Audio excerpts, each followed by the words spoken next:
we're coming up on 20 years, right? Every 20 years, things come back into our minds, and we start kind of looking back and redoing some of those same things. So we thought it's really important to look at that history that really influenced a lot of today's B-boys and B-girls, that we're looking at that early 2000 group that was breaking.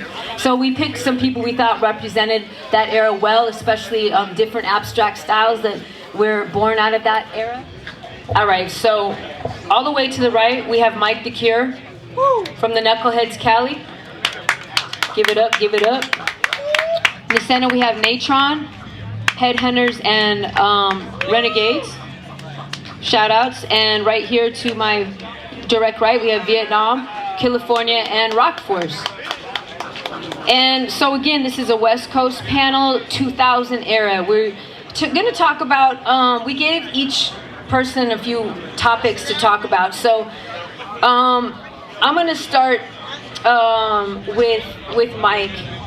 And really, Mike, like we kind of said, this is a hard one to label, because I guess we're talking about styles that came out of that era, or people that were doing different notable styles. What do you call your style? Let me pass this over to you.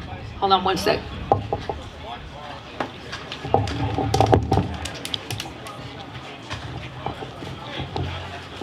What's up, y'all? How y'all doing tonight?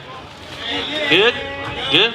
Y'all sound like you're sleeping. What's up? How's it going? All right, cool. All right, making sure y'all still there. So, like, it's a very diverse topic about styles, because everybody has like their own perspective, and I'd like to remain respectful to that perspective.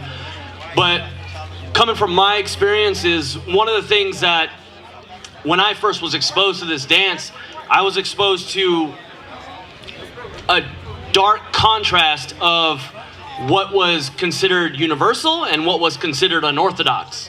When I first started, my very first exposure was 2 videos. I came across Ultimate B-Boy Session 2, which was a 1998 video, and that video featured Crazy Cujo prominently, and that was a huge influence to me, because obviously, based off of Cujo's style, it's a challenge of gravity, and that was just really different to me. But then at the same time, I also bought the Wicked solo video. If y'all know who B-Boy Wicked is, Renegades, huge influence. So for me, I was taking the best of both worlds. So I really wouldn't say my style is abstract. A lot of my influence came from Foundation. A lot of my influences came from the universe of basically all these things we're doing, because California, as well as the culture in general, is a giant melting pot of styles. Because even if you're going to say, well, I'm Foundation, well, all these movements, they came from a variety of different styles of expression, right? You have capoeira, you have all these other different things that you were seeing, whether they be in television and classic dance, Fred Astaire, Gene Kelly, things like that. So for me, a lot of it came from taking the best of all the things I was seeing and kind of just incorporating those. So I don't really like to put a label on what I do. I like to kind of leave that open expression. A lot of what I started to discover in myself came from Freestyle Session, Freestyle Session 3.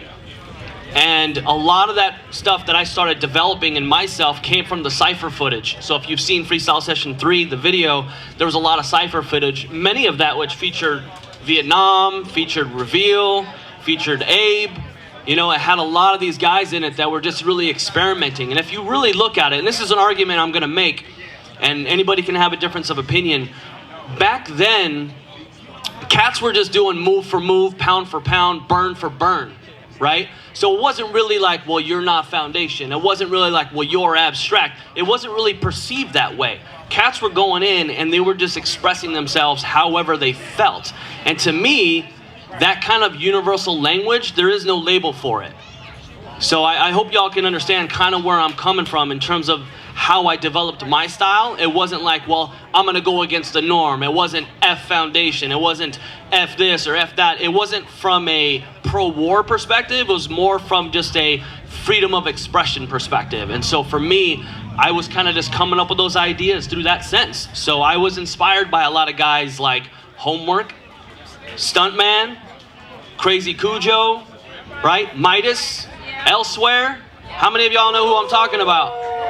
Yeah? So a lot of these guys were really inspirational for me, and that helped me kind of just accept the fact that I could be myself, because a lot of these guys who I perceived as my heroes, if they were doing it, I felt like it was okay for me to express myself all the same. And one of the last things I want to, before I pass it off, is I want to give a huge shout out, because this was really inspirational to me, was Bboy Summit 99. When I got a hold of that video, and I got to give it up, because honestly, when I saw Media Circus, how many of y'all know who Media Circus is? Please tell me you know who Media Circus is. If you don't, people now, when I talk to them and they want to know about this dance and they don't have the experience or the knowledge of what we do, I show them Media Circus. Because for me, that blew my mind. Like, that changed the game. That is timeless expression right there. So Media Circus was a huge influence for me. And I don't even dance in that same retrospect. So it's all about the story you're trying to tell when it comes down to it. So if you ask me, what's your style? I'm a storyteller. I'm here to just tell a story. So at the end of the day, that's kind of how I express myself. That's how I define myself. And I hope that kind of gives you a little bit of clarity in terms of what I do. So much love. Thank you. Yeah. Hell yeah. Thank you for that, Mike. Beautiful. All right, Naytron. You wanted to really talk about the advancements made during that era.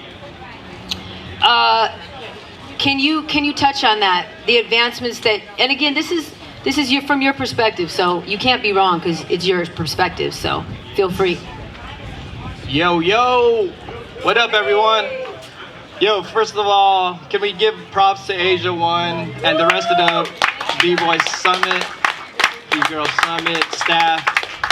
Yes. Every time like Summit happened, like back in the day, we were like always saving up money. Like, yo, we gotta hit up Summit, man. Like, that's a jam to go to. You know what I mean? And being here, like part of this panel's a trip. You know what I mean? It's been like, for me, I've been breaking for 23 years now. So, like thinking back, like I was thinking like the past week, like, oh shoot, I'm gonna be on this panel with two living legends right here, and just talking about like the past 23 years is a trip. You know what I mean? So like talking about like the advancements of breaking in the West Coast, I had to like write stuff down because I knew I was gonna just forget. You know what I mean? But one of the main things was like coming into the year 2000. It was like Mike kind of touched on this, how everyone was just like hitting moves and like just throwing bombs. You know what I mean? And like O's, you know, like blow ups. You know, so a lot of the things like people were doing at that time were blow ups. So you would go in, like not too many people were working on like top rocks, footwork, you know what I mean? Yeah, like no one was like really storytelling per se, you know what I mean? But once 2000 hit, people started seeing different things. People wanted to be more complete. You started seeing people be more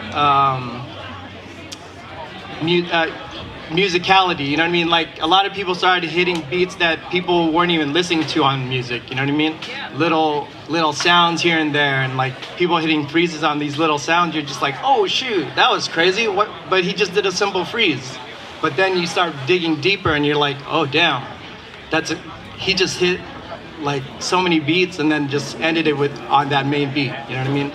So like becoming a complete B-boy, B-girl, from top to bottom, you know, dancing, transitions into footwork, transitions into power, transitions into freezes, you know. A lot of people before that, you could see people before that, they were coming up with it, but then I think once 2000 hit, we were just kind of going off the wave that they started, you know. So execution started becoming a big deal. I didn't coin this tapping thing, but a lot of people were like, yo, why'd you start doing that? And like, I was like, well, people were like, just, you see someone like do a move that's dope, but then they crash and then people are still cheering, you know what I mean? And then after that, people just started working on like execution. Like people were hitting freezes like crazy. Like power was like no one was, you know, you don't see people like tapping the floor as much, you know. Yeah, so people were becoming more aware of their moves, like just like being just hitting that freeze, hitting that power move, hitting that top rock, you know. And then you got the styles, like there were so many styles that got big in that time. The abstract styles, all terrain, you know.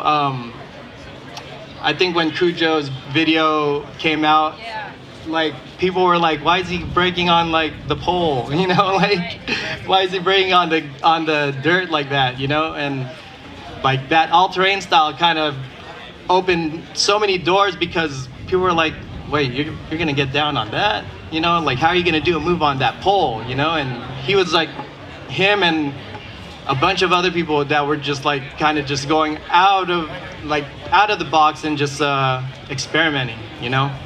So there's a bunch of styles. Stack styles is one of the things that I'm known for. I didn't come up with it, but I started working on it a lot. The guys that I looked up to that were doing it before me was Gerald, Crumbs, and just watching them do those stacks the way they did it was insane. And just the connections that they were making, you know. But also, the quality of events was another advancement in the scene, you know, in our culture. The jams were becoming more, I think it was becoming more, in a way, professional on our level, you know what I mean? The competition was becoming harder, you know? People were actually training and like getting ready for a competition that they wanted to put their name down on, you know, get that respect, because I think when early on, just like getting the respect from others that you are already looking up to was like bigger than, you know what I mean, winning a competition, you know. So like just there's so many things that like aside from like winning a competition, like I think people I don't think anyone ever complained about getting $100 for prize money, you know. Or even $50 or a shirt. Like everyone just went over there and they were just like, yo, I want to just represent. And that was like that advancement in the competition scene was huge. Like, because then now you had the competitors, and then now you had the ciphers, you know what I mean? And like people just coming together and putting it together, and then after that it was just kind of like a waterfall of like positivity, you know, in the scene. But I think that was it, yeah. Good job, bro. It's on you now. You got the questions right there too. So the question posed by Asia was, what is the West Coast contribution to breaking? Okay, West Coast contribution to breaking from what I saw was, it was like, we had people we looked up to, and we kind of just were doing it like them. Like we looked up to Asia, Easy Rock. We looked up to Quick Step from New York. We looked up to Rocksteady Crew. We looked up to Storm and them. So Little Caesar, another one for Air Force Crew, you know. Willpower, you know, those guys. So we were just like a combination of that. And even some of the poppers too, like Flat Top. You know, Flat Top. Mike, right there, Iceman. Give it up to Iceman right there in the thing. First breaker in Mexico. So with cats like Iceman, Caesar, you know, Asia, all them, we were next. So we were Asia, you're about 30, right? You're about 29? Okay, give it up for Asia's youth, yo. Give it up for her, y'all. She's so young. She keeps getting younger.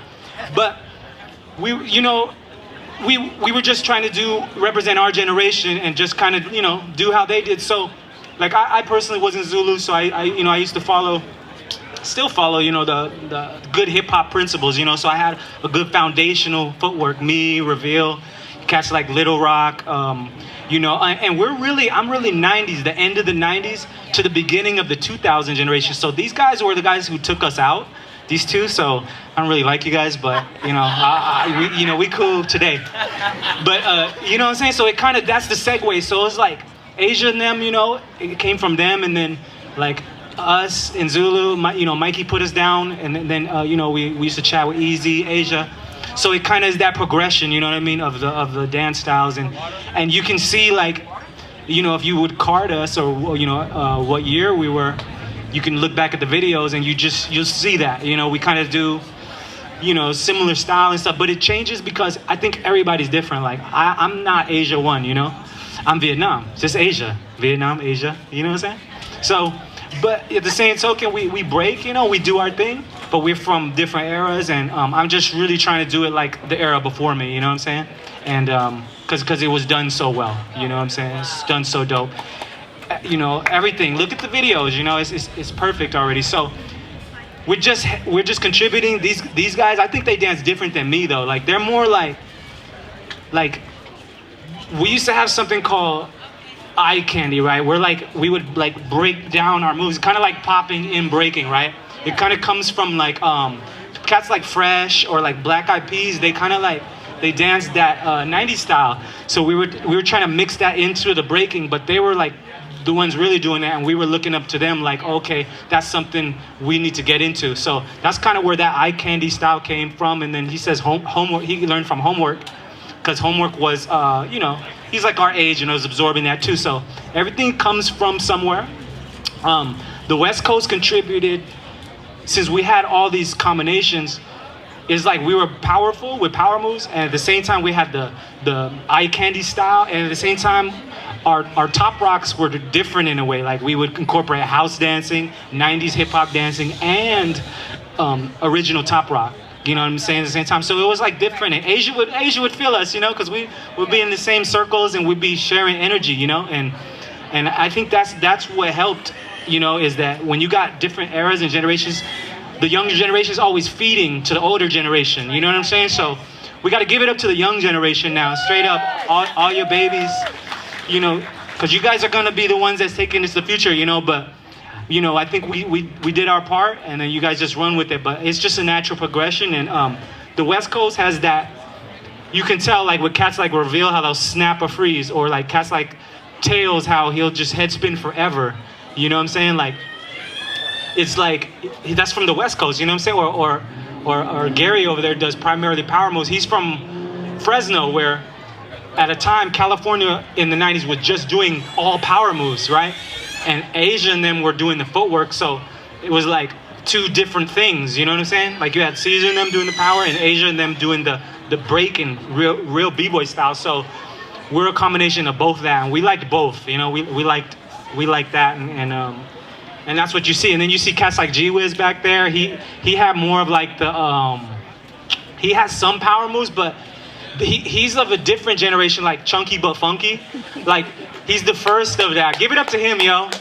He's like 300 pounds and he could still do baby windmills. Like he's crazy, bro. So we were like I don't know if there was like heavier B-boys before and stuff like that, but like of heavy D of breaking, that's definitely him. Straight, just dope flavor. And but the thing is, why he could last is because he had a lot of style, a lot of creativity, and you know, that comes from who he was looking up to.